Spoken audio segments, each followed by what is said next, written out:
and welcome back to Talk About Strange. Well, it's still Saturday. I'm doing a second video already. Look, I got another little quick video here. The first one was sent to me on 1/24. I don't think I ever done this one, but she sent me a little follow-up. So this is just going to be a little short story I'm going to send or read to you. And then I'm going to take a look and see if I got any other ones. But the candles are still burning, so I might as well get it done, right? All right, let's go ahead and get started right into this one. I am Illumina. Although I chose to keep this story initially shorter in detail, it will come back to how I got my name. I originated as Danielle from Chicago, born in the suburbs and having enjoyed lots of outings, adventure, moves, togetherness, celebrations, etc. So I had an interest in rather interesting large family dynamic. Being the youngest of 6 kids and then become an aunt at age 3. By the time I was 9, I was visiting cousins in Florida with my mom and dad and friend Katie. One night I remember my mom, cousin, and Katie and I were all sitting around a patio table on a linea. There was a pool and it was a warm Florida evening. Not a lot was happening because it was a newer house being built behind us, and so no lights, neighbors, etc.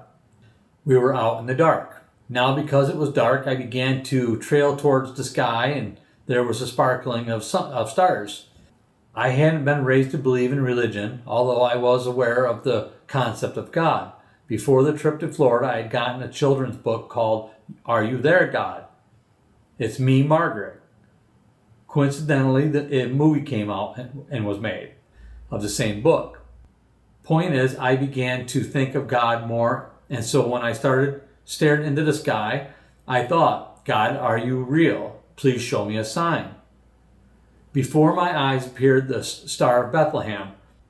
I only saw it and have described it as a very bright star shaped like a cross. I had shivers and tears happening, and then it lowered a bit to the right before disappearing.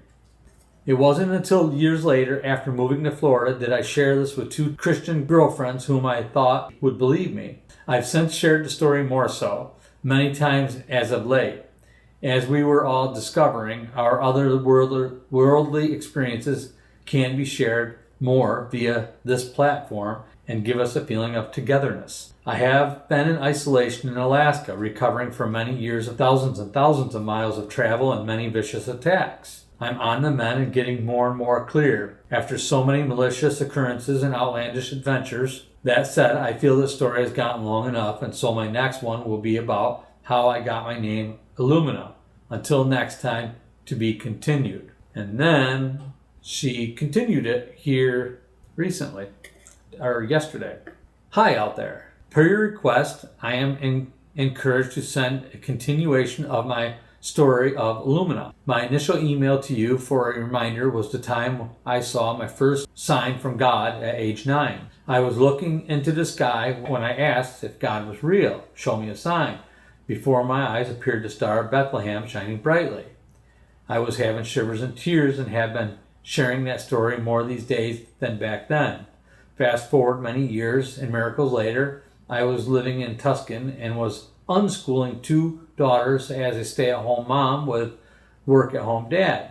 We had a comfortable and healthy lifestyle. And one day I was resting when I received what I can describe as a download, or other words, a loud, clear message came to me as follows. My spirit name is Illumina, and I am to get a specific tattoo on a specific spot on my arm, and my daughter was to draw this particular little stick figure fairy, for lack of a better way to describe it. My daughter still remembers that event. Unbeknown to us, I will end up getting the tattoo in Sedona, Arizona, just 2 days later.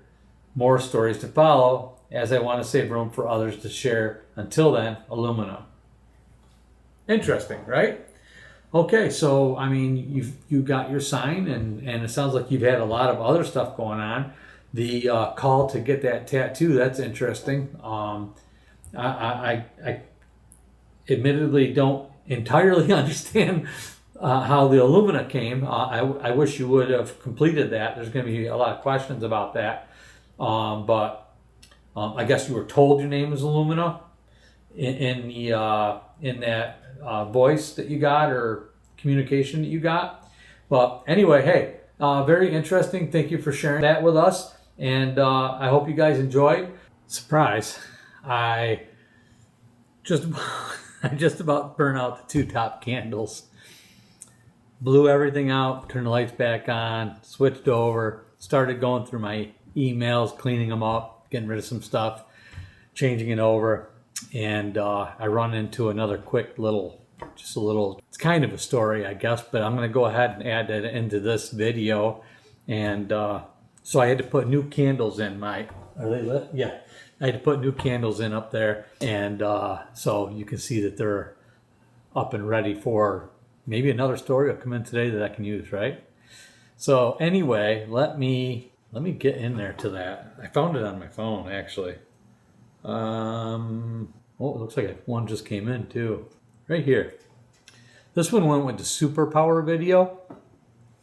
We'll put it under supernatural here. Hello. I would enjoy remaining anonymous because I feel silly about it. You posted a video on autism a bit ago, and it made me remember a profound moment in my life. As we've probably all read, some people lack a mind's eye.